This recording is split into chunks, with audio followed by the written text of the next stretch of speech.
What if I told you that some of the most infamous serial killers in American history weren't just loners, weren't just maniacs, weren't just monsters, but soldiers?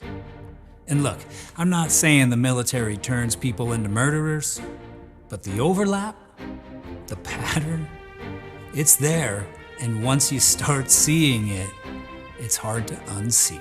So today, I'm asking the uncomfortable question: what's the connection between serial killers and military service? You've probably heard this before. Structure helps troubled men. And it does. For some. But what if that structure, that discipline, that desensitization to violence doesn't fix a broken mind?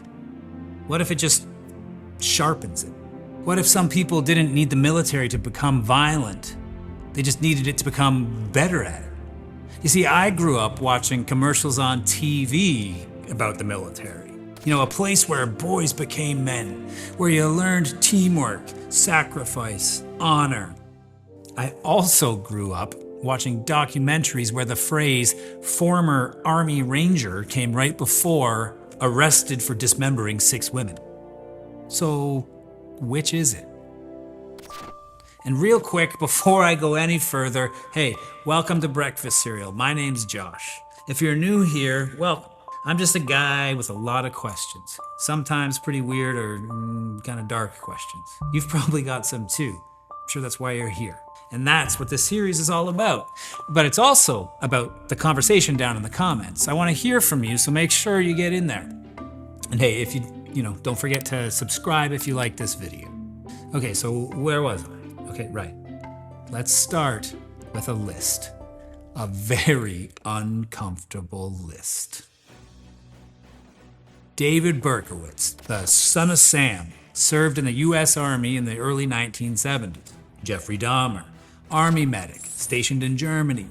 Gary Ridgway, the Green River Killer, U.S. Navy, served in the Philippines. Timothy Mcveigh, okay, not a serial killer, but I'm adding it. Gulf War veteran, Dean Corll. The Candyman, guy was an Army electrician. Charles Ng, U.S. Marine. Arthur Shawcross, U.S. Army, Vietnam War veteran. And how about Russell Williams, hopping over the border to Canada? The guy was huge in the Canadian Royal Air Force. I'm going to go into more detail on these guys and their military careers later, but that's just a few examples.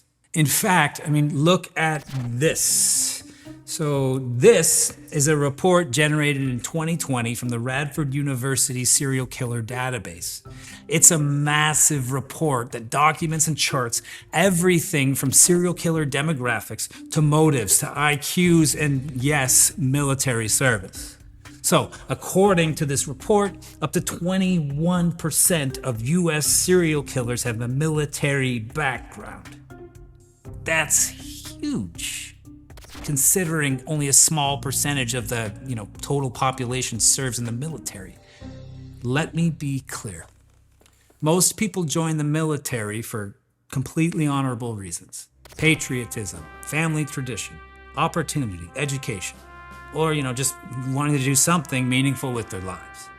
But for a very specific type of person, broken inside, angry, cruel, empty, the military might offer something else entirely.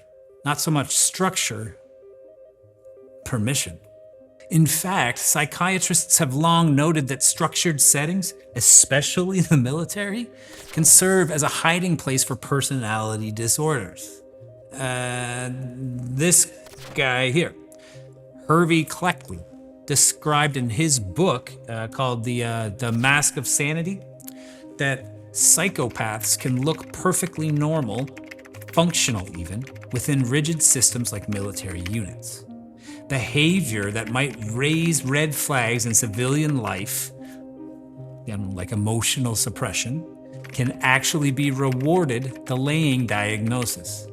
So, in short, if you follow orders flawlessly and don't crack under pressure, so to speak, you may pass as a model soldier. even if you're harboring a serious disorder beneath the uniform. Many serial killers report chaotic, abusive, or neglected childhoods. Homes without stability, without rules, without love. Then, along comes the military, with boot-polished discipline, bed inspections, salutes, screaming authority, and clearer lines between right and wrong. To someone spiraling internally, that kind of external structure feels safe. For men who feel powerless, angry, or invisible, the military also offers something else. Instant masculine identity. You get the uniform, the posture, the rituals, the hierarchy, the respect. If you spent your life being weak or ashamed or abused, joining the military can feel like a total rebirth. That uniform doesn't just grant permission, it grants authority. And in some cases, it can serve as a cover for deep, dangerous urges. You know him, cannibal, necrophile, Milwaukee monster. But before all of that, he was an army medic in West Germany. Other soldiers later said Dahmer got blackout drunk and possibly assaulted them. Some woke up partially undressed with no memory. Creepy? Beyond. And after he was discharged, there were whispers about unsolved murders near the base where he'd been stationed. He was under investigation for killing a man by the name of Hans. Gary Ridgway, Green River Killer, one of the most prolific murderers in U.S. history. He killed at least 49 women. Many were sex workers. His first taste of that lifestyle? While stationed with the Navy in the Philippines. He later admitted that's when the fantasy started. And thanks to his Navy training, he knew how to navigate terrain, keep calm under pressure, and lie without blinking. Okay, let's jump to Canada. Colonel Russell Williams was the guy. He commanded a major Air Force base. He flew the Prime Minister.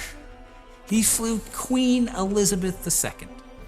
And then he was arrested for breaking into homes, stealing underwear, assaulting women, and murdering two. Investigators found thousands of lingerie photos. Many of himself wearing what he stole. Carefully labeled, organized, cataloged. The military order applied to his depravity. Arthur Shawcross. He served in Vietnam, and when he came back, he brought the war with him. Shawcross claimed to have committed war atrocities, even cannibalism. Look, here's a clip from an interview with him. I don't know why, but I took the left leg and had a little fire, and I was cooking that leg. Thing is, he's pretty much full of shit. Most, if not everything he has said has been completely discounted. Psychologists diagnosed him with brain damage, PTSD, and antisocial personality disorder. He said Vietnam messed up his head. And you know what? Maybe it did. But what's clear is that Arthur Shawcross was violent before, during, and after the war. And let's not forget Timothy Mcveigh. Yeah, no, not a serial killer by technical definition, but his military training played a central role in the Oklahoma City bombing. He learned explosives in the Army.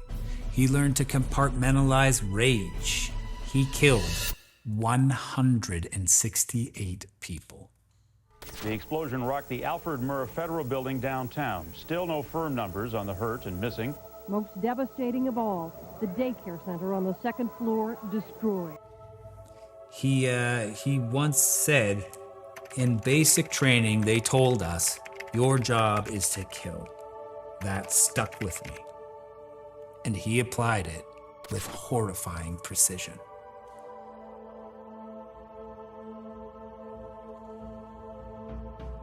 let's be clear one more time here. Most veterans aren't killers. Most killers aren't veterans.